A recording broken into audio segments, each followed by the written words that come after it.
Hello and welcome. I am Danish Khan, Assistant Editor of Economic Times Telecom.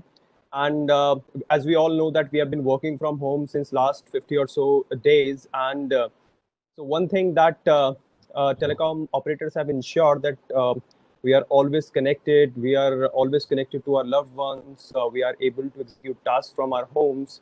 And to ensure that the connectivity has been the backbone of everything. And to discuss more, today we have Mr. Vishant Vora, who is the Chief Technology Officer of Vodafone Idea. And he's going to discuss the role of telecom during the pandemic, how Vodafone Idea has handled the data demand and ensured connectivity. He's also going to discuss how Vodafone Idea is planning for the new norm with latest network technologies. So over to you, Vishant. Thank you, Danish. I believe I would not be overstating if I say that 2020 is a momentous year. It's a year of fundamental shift. I think that what is happening with the pandemic is going to leave behind some permanent changes in the way we live and work as a society, as individuals, and as social units. There are going to be many changes coming in the way the economy is conducted, the relationships are conducted, the entertainment is delivered, etc. And all of those things imply a very new business environment for us to operate in. And they also imply the acceleration of some of the technologies shifts that have been happening and have been there for years. But I think some of them will be accelerated. So I will just, I have a few slides here. I will take you through that, Danish, and then we can do a Q&A. So before we go down into the technology shifts and all that, I think it's important to remember what Vodafone Idea is all about and where it is coming from. So Vodafone Idea, as you know, came out of the merger of number two and number three operators in India about 18 months ago or so, maybe about 20 months ago. And at that time, we inherited two very disparate estates with a very high amount of overlapping of the networks. So overlapping of the networks was the highest in any of these mergers done anywhere in the world. And that compounded by the fact that we are both of the operators were very large operators. So the scale of the merger was the largest in the world in the telecom space. And from that point on, we have been very busy at deduplicating the entire network estates of the two companies, the IT estates of the two companies, and creating a brand new company with a single network and a single IT estate. Now, one of the big rationales for the merger was the fact that the combined company would have a great spectrum portfolio. We have almost 1,850 megahertz of spectrum in the country, and that is the largest spectrum. And the biggest challenge we've had was to make sure that we combine these sites, hundreds of thousands of sites across the country, and create a single network. So as we stand today, we have consolidated 90% of the districts, or 90% of our network is consolidated and acting as one. And what that means is we are able to now use that spectrum combined to serve the customers of both brands. Now, along with this journey of combining and deduplicating and taking advantage of our spectrum, one of the key objectives we set out was we wanted to make sure that we take advantage of the latest generation technologies that were available, that became available just in the recent history. They were not available 3-4 years ago when some of the competitors were rolling out their 4G networks. And one of those technologies was the massive MIMOs. So as we speak today, we have more than 12,000 massive MIMOs deployed. And this is by far the largest deployment in the country. It is one of the largest deployments in the world. It is probably the largest deployment in the world outside China. And we are very happy that we made that choice because I'll tell you how that has helped us in these times of pandemic.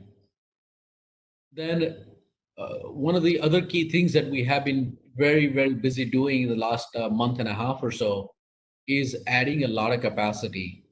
Now, the spectrum that we have had makes it very easily possible for us to add capacity and add additional carriers and channels. And we've done a lot of that over the last month and a half.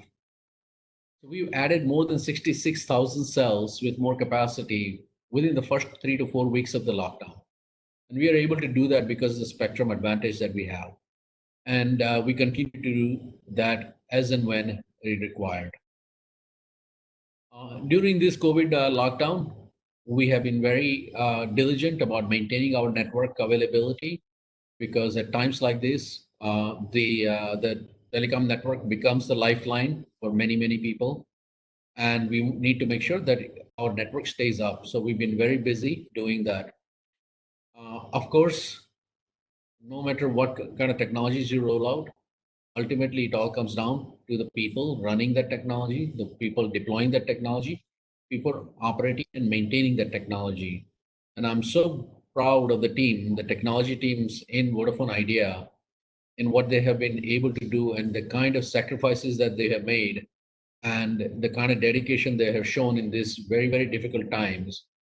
And they really helped us build a very strong network and keep it running.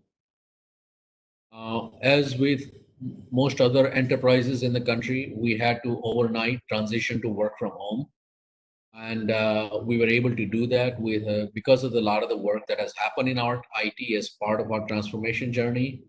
And our IT team were really able to step up overnight and have pretty much the entire company working from home within a span of a day or so.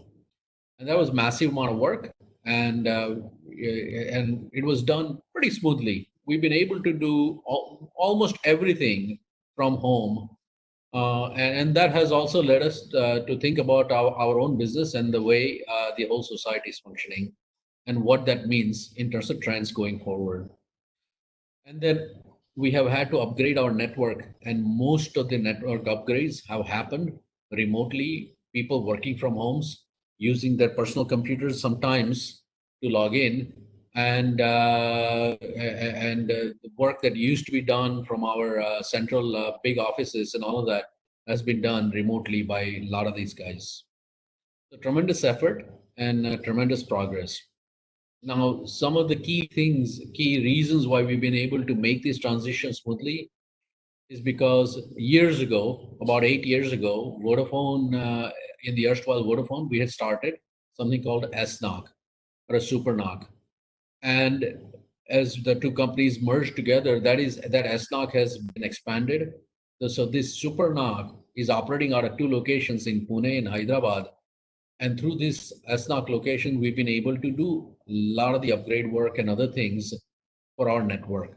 And because it is centralized, we are able to do it in a very standardized way, which leads to very predictable outcomes and a higher quality of services. The other thing we have been in the process of doing is something called CODE, of Center of Design Excellence, which we were in the process of setting up in Hyderabad. And right at the right when we were about to go live with it, the lockdown came, the pandemic issues hit us. So while the facility hasn't been opened up, the setup of the code from an organizational perspective has really helped us do a lot of the planning and design centrally and respond to the needs of each of the communities in a very consistent way across the country. The other thing that I would like to talk about is at times like this, it really makes every organization, every management think about why they exist and what their customers expect of them. All the key stakeholders, what do they expect from you as a business? And as a management, how do you make sure that you meet all those expectations? So in these times of pandemic, I think our customers have been, expecting, as they should, and rightly so, very reliable and cost-effective services, which we are very proud that we have been able to deliver, and we continue to deliver. I think the government has had a massive task, mammoth task in dealing with this crisis, and their expectations, I think, are very important that we provide secure communication. So, in addition to the reliable and cost-effective services, that we are also making sure that secure communications are secure, and they will continue to help in building the national policies and national interests. The society at large, I think, expects from us to have act as a responsible medium, help us connect communities and communicate to variety of services and businesses and people. Now, our employees also look for personal job satisfaction and growth, and shareholders, of course, want to have a sustainable business, profitable business that's going to deliver long-term growth. And in this time of crisis, I think we've been managing this issue, all of these expectations, pretty well. Now, what will COVID-19 mean for the new world? So while we've been managing through this lockdown, I think that the world will change at the end of the lockdown. So even after the lockdown change ends, I think some of the ways of working, the ways of living, it will the after effects of these lockdowns will be lasting, and they will lead to some fundamental shifts in the way the society is functioning. So work from anywhere, I think, is going to come in a big way across all industries, across all geographies. The two months of lockdown has clearly demonstrated that a lot can be done without going to the office, and you can actually work from anywhere. So I am using the word work from anywhere as a way to distinguish between work from home and work from office. I think work from anywhere means that people can actually be living in a different city than where their offices used to be, and still doing a lot of the activities. I think many companies will look at that and change their HR policies, and that will create many new ways of working and new opportunities for us as a business. Uh, my personal experience has been that there is an enormous amount of awareness now about digital payments, and people actually preferring that you use digital payments, contactless payments, so as a way to maintain hygiene and prevent the spread of the virus. But I think people have become a lot more aware of the services that you can conduct, and the payments that you can have, and why it is good for them. So I think contactless payment as an industry, as an opportunity, will grow for us in a big way, and that's a significant opportunity for us as a telco industry. Education, both my kids, they happen to be going to universities. Universities shut down, and the classes are conducted virtually. I think that has shown that so much of the education can be happening remotely with teleconnections.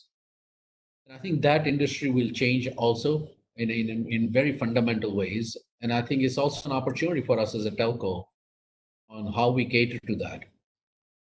Entertainment, so many people have discovered new services, new ways of consuming entertainment, not going to the movie theaters, not being able to go to see plays, etc. But people have found there are so many other places where you can find entertainment.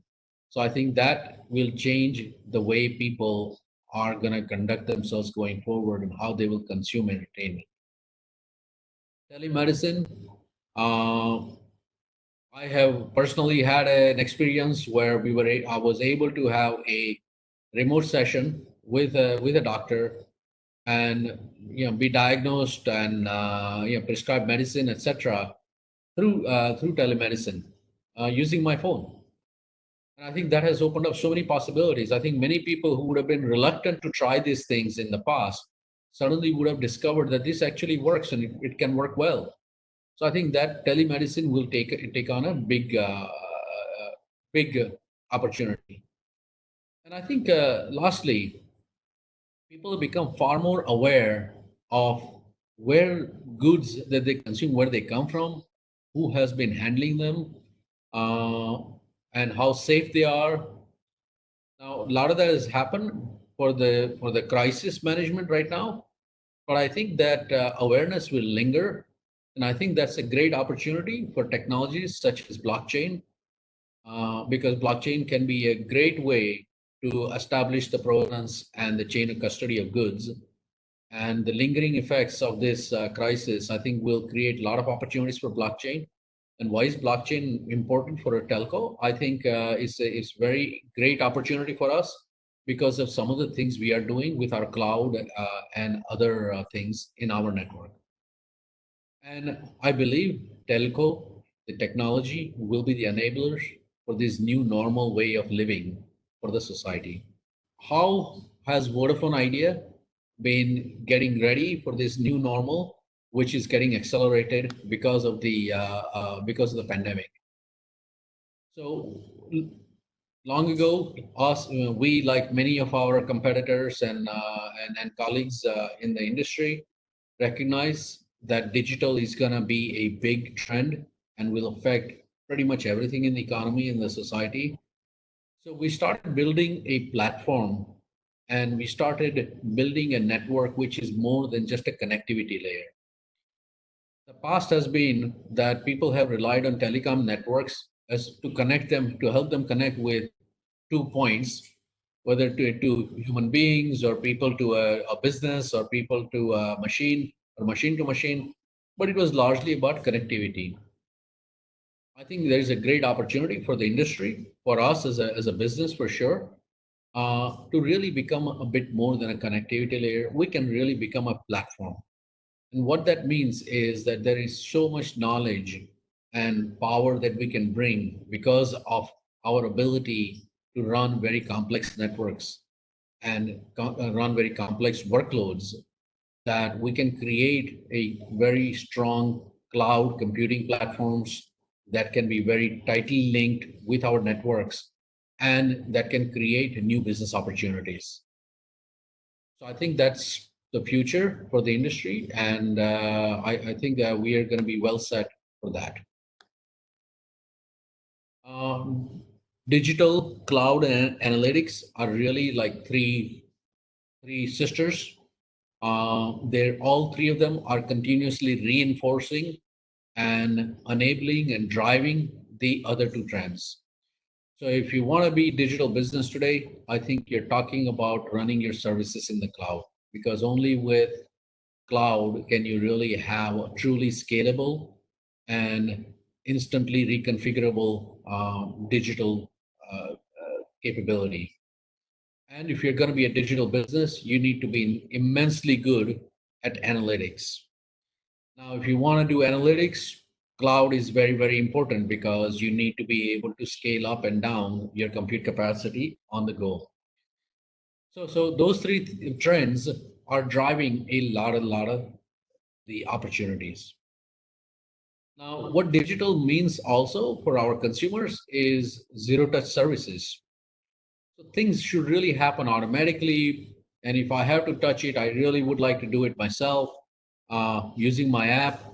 And all of those things, what it means is that we need to drive far more intelligence in our business, in our networks. And we need to make sure that we start to anticipate and cater to the needs before they are actually explicitly told to us. And what that means is that what we have been doing with the RPAs over the last few years, we deployed a lot of RPAs, robotic process automations, but it needs to go to the next level, which it needs to become far more cognitive, and it leads towards much more automated decisions. We will be using far more virtual agents, and we're going to be looking at a whole digital enterprise end to end. And if you want to create that, then there are a couple of things that you need to make sure that you do create and you are absolutely focused on, which is reliability and security. Because in this world of data, those things are going to become very, very important for our customers. And what that means is a lot of the past has been about automating your existing manual processes. What I think the future is that it is not just about rule-based process management. It is about insights-based assisted decisioning. Humans will be involved in the decision, but they will be assisted greatly by a lot of the insights, a lot of the data analytics, and a lot of the digital platforms and the estate that you created. So I believe that's the world we are headed towards in future. Some of the things which is going to help us as a company to embark on this journey and to complete this journey are the trends that are just emerging in the telco world around the world. Number one, Open RAN, which has been in the news recently. Now, Open RAN is a very interesting subject. It's been there for years. We ran our first Open RAN trial about 3 years ago in the country. I believe we were probably the first ones in the country 3 years ago. We had actually about 4 or 5 sites in Mumbai, which were done based on an Open RAN concept, where we had hardware we got from some traditional PC providers, and then we bought software from an entirely different company, which ran our radio base stations for 4G. And that was a very successful trial 3 years ago. And we've been continuously exploring and developing in that field. And that field is now beginning to mature to a point where I think it's going to become a very powerful force. And it will change the value chain. So it will affect the traditional NEPs and their business models. It will affect certainly the telco operators' business models on how we procure and how we build services. And beyond just a value chain reconfiguration, what it also does is it creates opportunities for new services. Because if I can start to have those breakouts at the base station, I can actually start to customize and personalize and add my own services. Traditionally, the telco world has been all about standardization. And in the past, pretty much every operator bought the standardized product and platforms from the traditional NAPs, and they assembled it and they put it and they delivered the service. So there was very little opportunity for customization, personalization, and creating differentiated services. The Open RAN will actually allow us to do far more. We will be able to create new services which are unique to us as a business. Similarly, we've been working on something called a universal cloud. We call it a VIL universal cloud. And that work has been also going on for about 3 years now, 2 to 3 years. And I would say that we are one of the leading operators in the world, in the entire world, globally. In this space, we have more than 80 locations distributed across the country right now. So we have by far the largest edge cloud in the country deployed. This is all done in a very open, standardized manner. So we have used Red Hat OpenStack as a platform to develop all of these services. We are I think, the largest deployment of the Red Hat OpenStacks in the world in Telco. And these 80 locations, we are now having multiple NFVs, virtualized network functions running on this. And the reason we call it universal is that these clouds can also host not only the NFVs, but also the traditional IT workloads and the enterprise applications. And what that means is that the entire the thought process that has been there for a decade or longer in the industry about the network and IT convergence is actually happening. So the cloud that we have created can host an IT application on a traditional telco cloud. As a matter of fact, we have some of our digital apps already running on that traditional telco cloud alongside with the NFVs. And we continue to provide those kind of services and develop those services, and it creates enormous business opportunities. As we get into the world of IoT, blockchain that I mentioned earlier, This distributed universal cloud will allow us to create a lot of these services and cater them in a differentiated and a superior way versus just one or two cloud providers, very hyperscale cloud providers.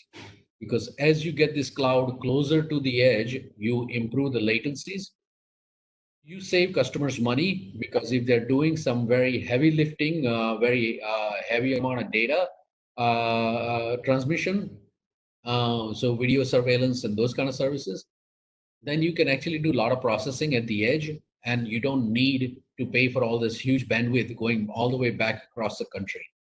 And then there are so many use cases. Similarly, because our cloud is this universal cloud is using telco workloads, which have quite a few similarities to the workloads of blockchain servers. We think that there will be enormous opportunity in the blockchain as well for this distributed cloud. And this is going to create new revenue streams and new business opportunities. And we are one of the leading operators in the world at doing that. And we continue to win many awards for the innovation in this space. And we are very, very proud that we have been leading the effort globally for this. So in summary, what I would like to say is that I believe that Vodafone Idea is well positioned to leverage from the early adoption of the open networks and open RAN and cloud services. And what we have been busy building over the last 2 years as part of this merger is really beginning to now deliver some good benefits to us. So with that, Danish, I can turn to you for your questions. Thanks, Vishant.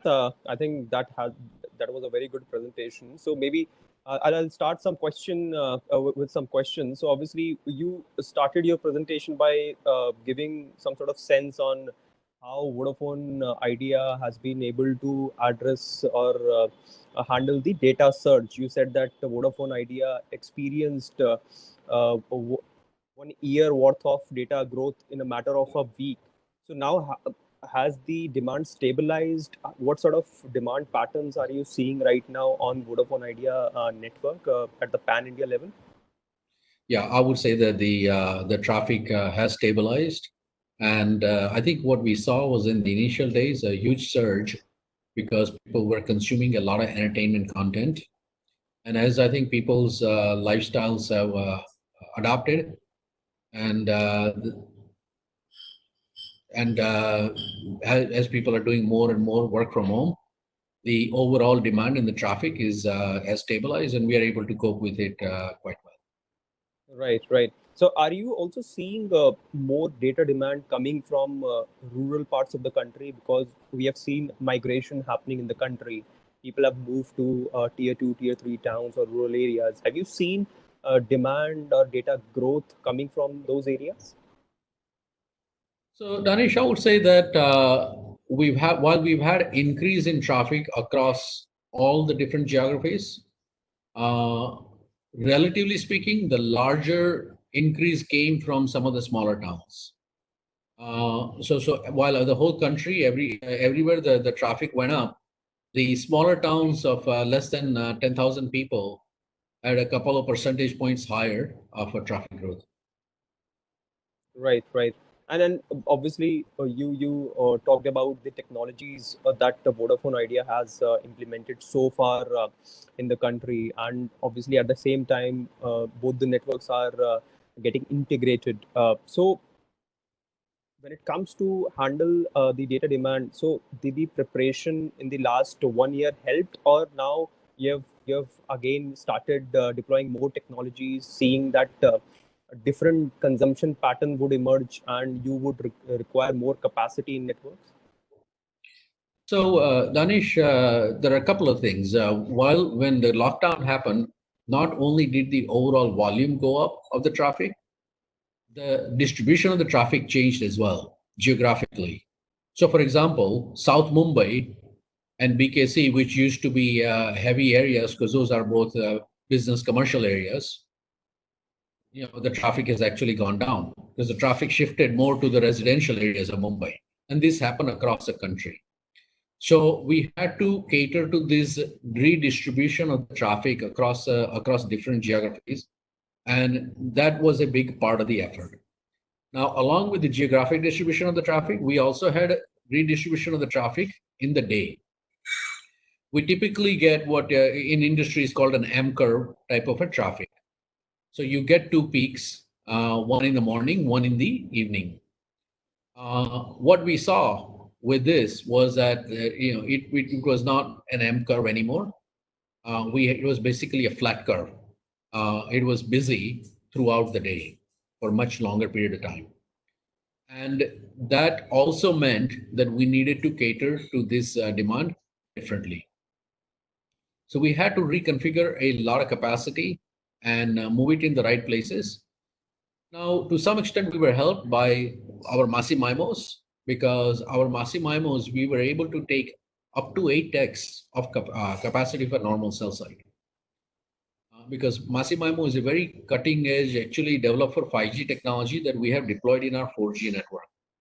And because of those massive MIMOs, we are able to take those hotspots and deal with the demand much more gracefully than we would have otherwise been able to. Similarly, we have a lot of small cells deployed, and those small cells also helped us substantially. So we continue to focus on these technologies, and we continue to make sure that we have capacity where is required, where is needed. And then we, of course, always try to, anytime we have a challenge, we try to deal with it by deploying the latest generation technology so that my investment is more future-proof. Right, right. You also talked about various 5G ready technologies that are already getting implemented by Vodafone Idea, for instance, Massive MIMO. Which are the other technologies you think could help Vodafone Idea now to prepare for upcoming technology as we move forward?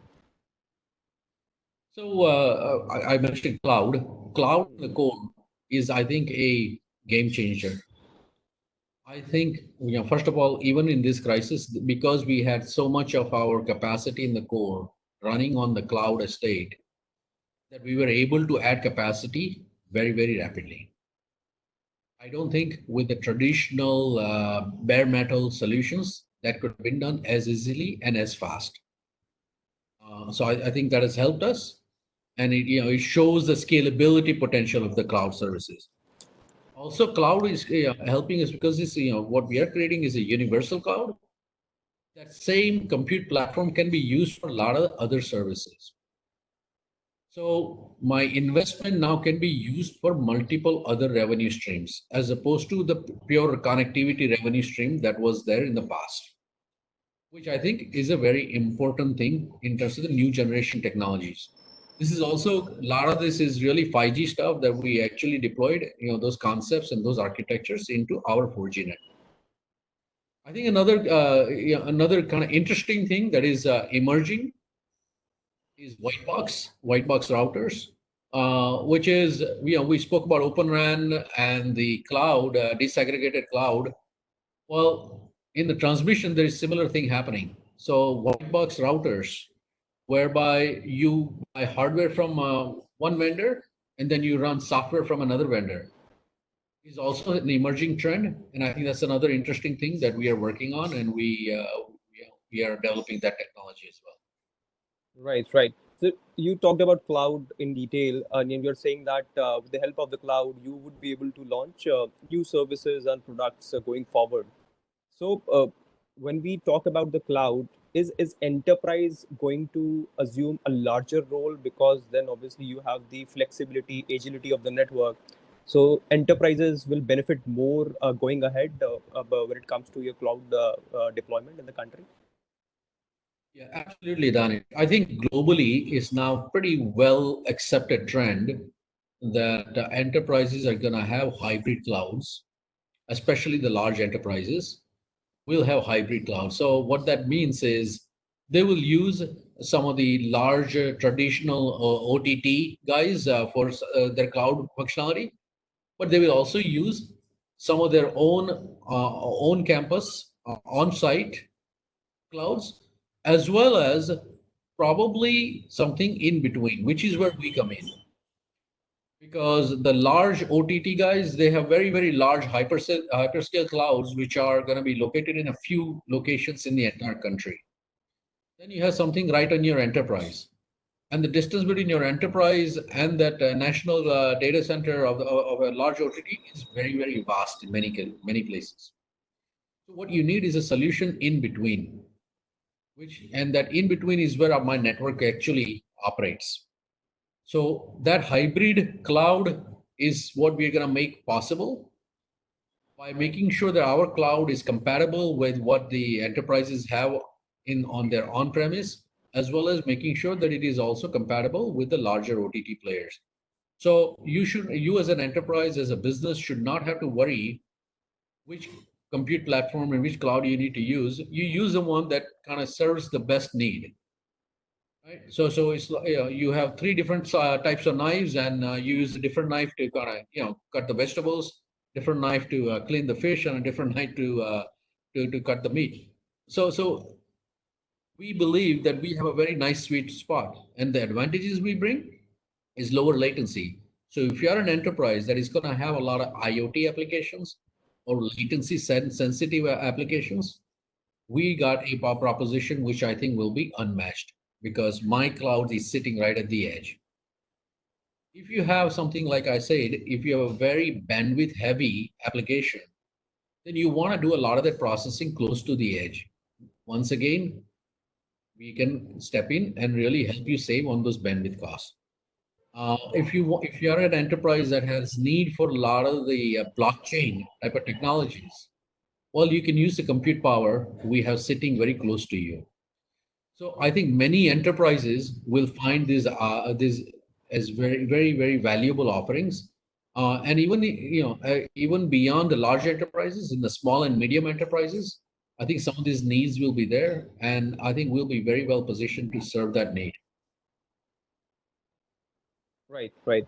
Uh, One more thing I would like to ask on the networks front, because while obviously every telco has been able to handle the data demand, do you also see this whole situation, the pandemic and people working from home, will reignite the need for fiber connections or fixed line connections at home, or telco would look at leveraging technologies or bands like E and V to strengthen their backhaul, because we don't have the fiber.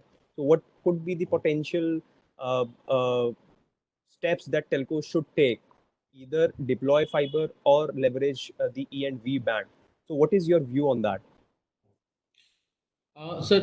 Danish, I would say that it's not an either or question. I think it's both. We need to have both the fiber as a media, and we also need to have wireless as a media to serve to the vast variety of the needs of India.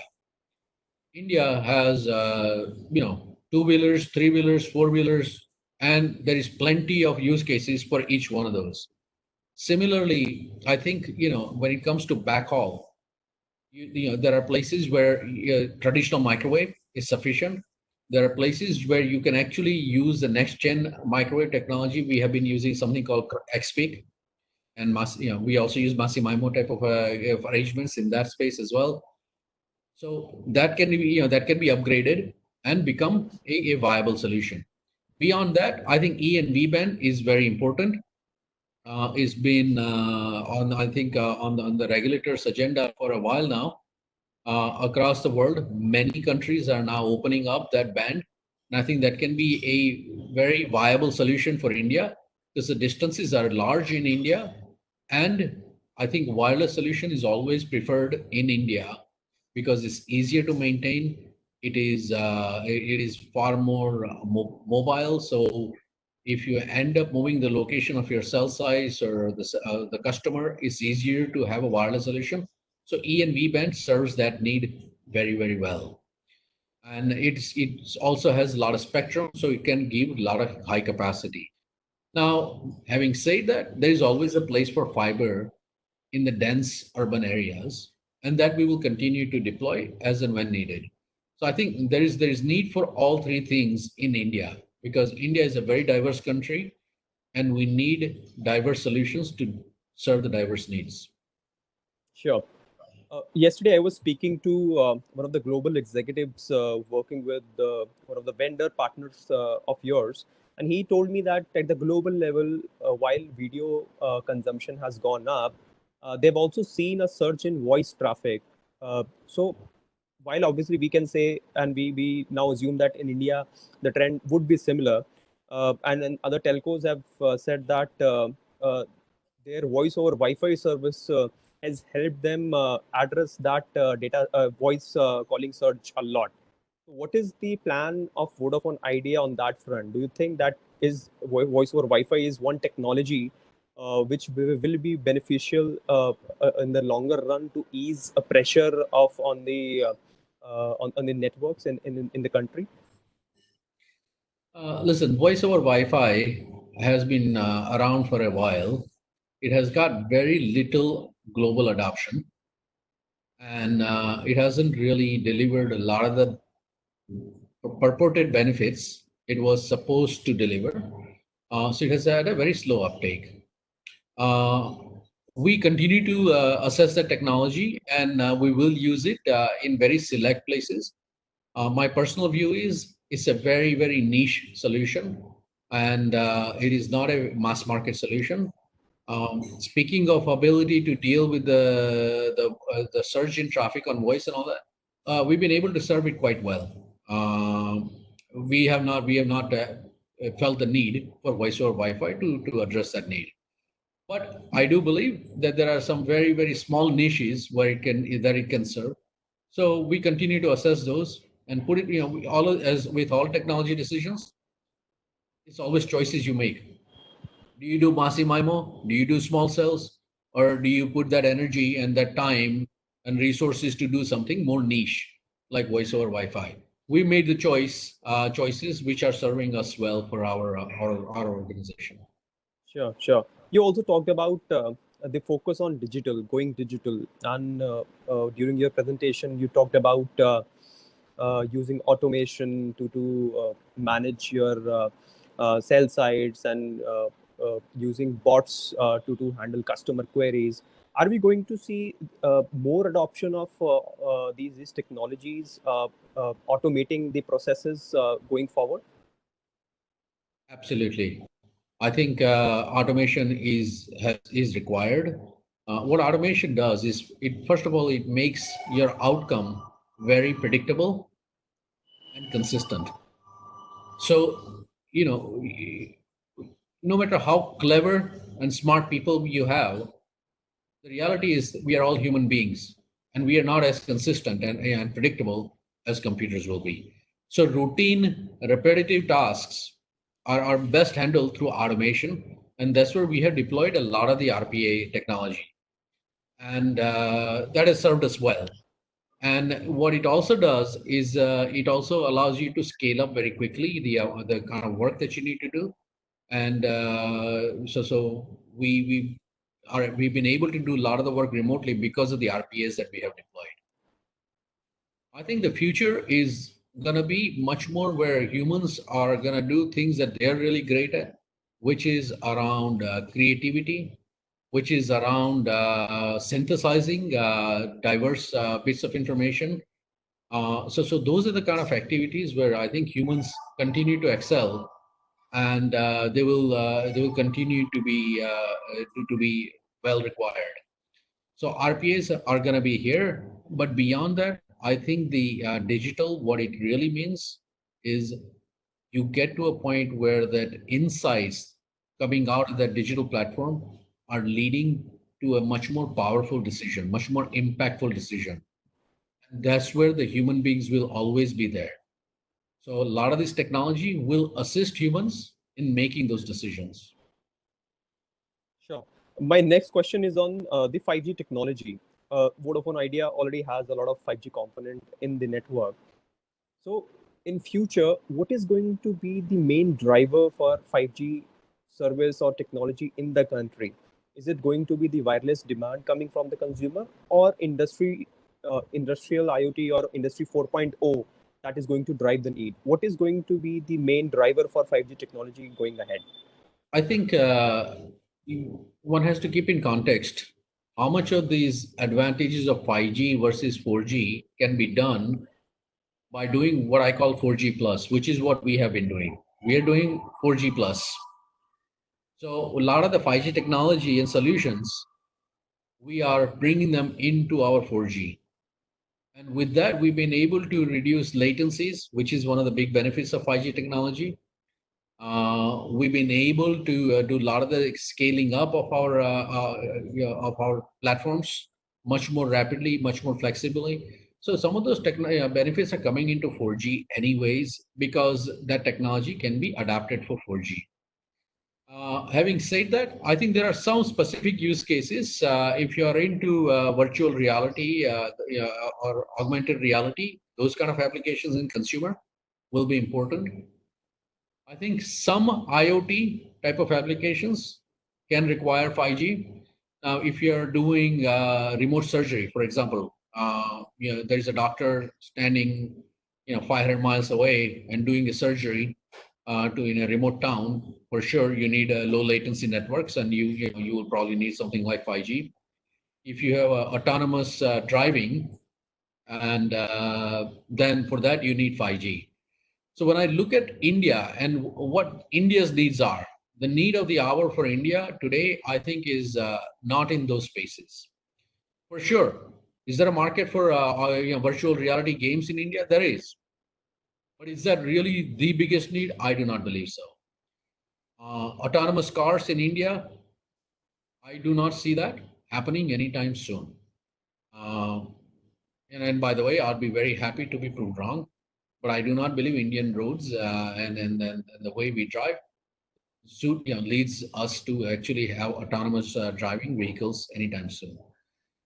Remote surgeries, I think there is a possibility for that in India, and that so those kind of things. There is some niche segments that we can serve, and those are the kind of things that if we can serve using just adopting 4G is far more economical, and we can bring it to the society much faster.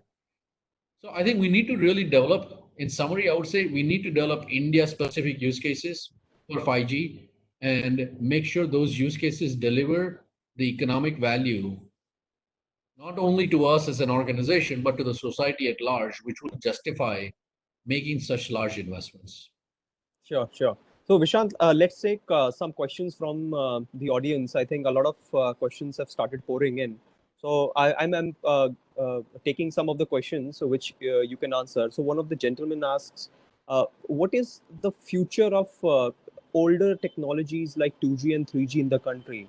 Because in the market, we have already seen 3G getting shut down, and while 2G obviously supports and delivers voice calls in the country. So what is your view on these technology?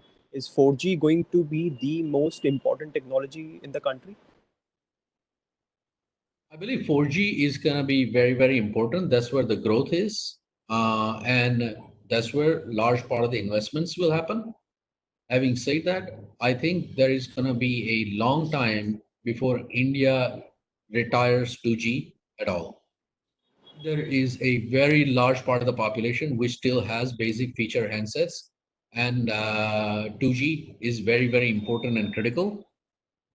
And they're not going to upgrade to 4G in a very quick manner.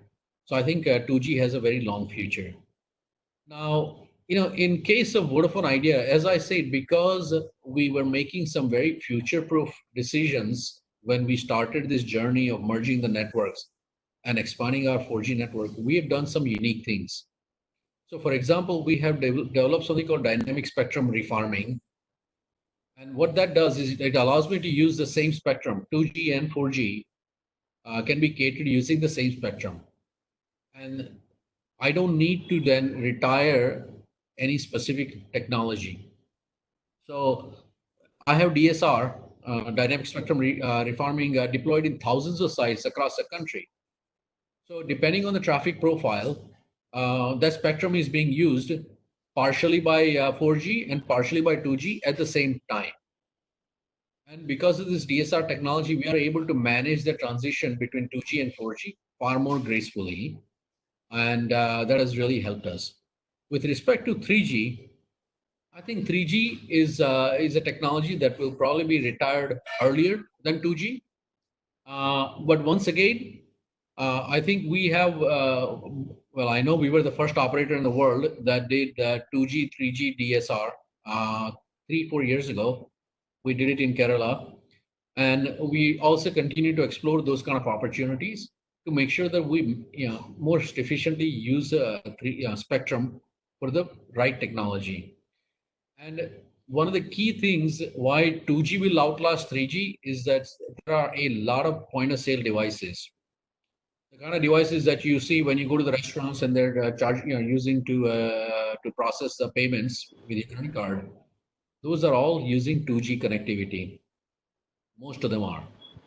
And those kind of machine-to-machine type of devices are deployed in hundreds of thousands, millions of locations across the country.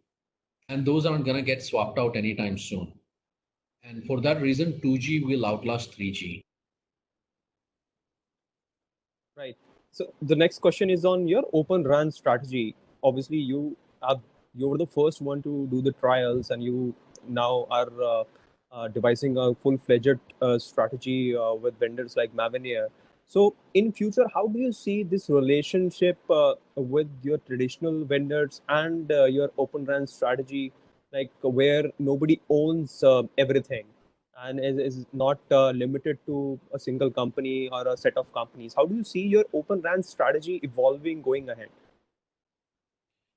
So, Danish, my view is that this is actually going to lead to new opportunities for the traditional NAPs as well. So, while it will disturb the value chain a little bit, but the reality is that many operators, what they're going to do is they're going to look at this opportunity to do this local breakout as a way to create new services. And those new services are new revenue opportunities for the traditional NEPs. So I think it is more an issue of adjustment to this new world and new opportunities, and not so much of a loss. That is my personal view. Of course, we are doing it for reasons other than just new services. We are also doing it because we want to get a competitive price on the technologies we buy. And we want to make sure that our investments actually match the values that they deliver. If my business value is going to transition from being a pure connectivity provider to becoming a platform for the digital society, then my investments need to reflect that. So therefore, I want to make sure that I have the lowest cost of that providing that connectivity, while I put in extra money for creating those new capabilities. So that is why I'm pursuing it. But within that strategy is a great opportunity for the traditional NEPs. So I think it depends on how well they adapt to it, and I think they're all working on it. I know that they have been watching this trend very keenly, and I know that they are also finding ways to create new opportunities and business revenue streams for themselves. Right. So the next question is on the edge computing and your work towards edge computing, because you want better services to be given to your customers and enterprises. So how broad is the strategy on the edge computing part? Is it still evolving, or you have finalized? You have decided what you want to do with edge computing? So edge computing is an evolving field. I think the possibilities are many. We're just beginning to scratch the surface in those opportunities.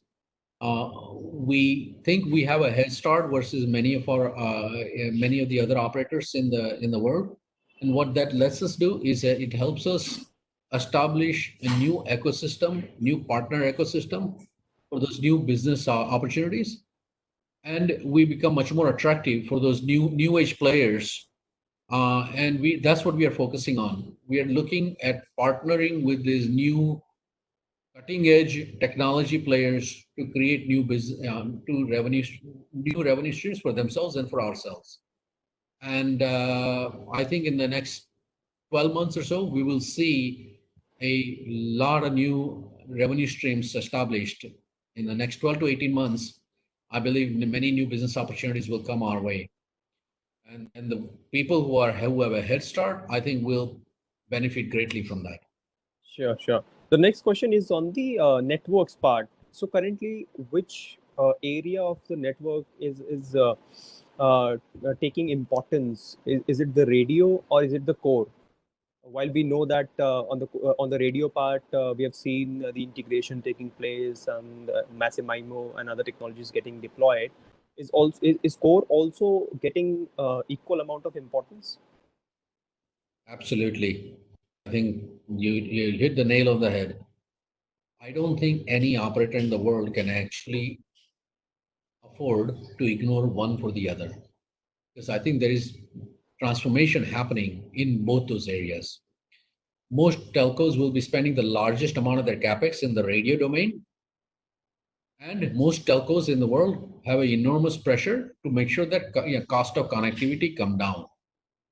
So therefore, you cannot afford to ignore that part. But at the same time, most telcos also recognize that the new capabilities, new business revenue streams will come from doing transformation in the core as well. So you need to do both these things together. If you ignore one for the other, then I think you are going to be you do so at your own peril.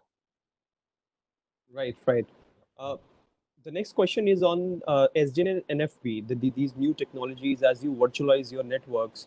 So, what is the future of these technologies, and at what level the deployments have taken place within Vodafone Idea network? So I think the traditional network function virtualization is quite mature now. What we are looking at is much more containerization of these functions. So then, when they become fully containerized, then they are truly cloud native. So making these cloud native network functions is the next big jump that's going to happen. We are on the cusp of that. I think that is where a lot of movement is. I know that's what we are putting a lot of energy on, and I know many of the other operators are doing the same thing. So I think that is going to go through a big transition. And once that happens, then you truly have a cloud that can be universal cloud.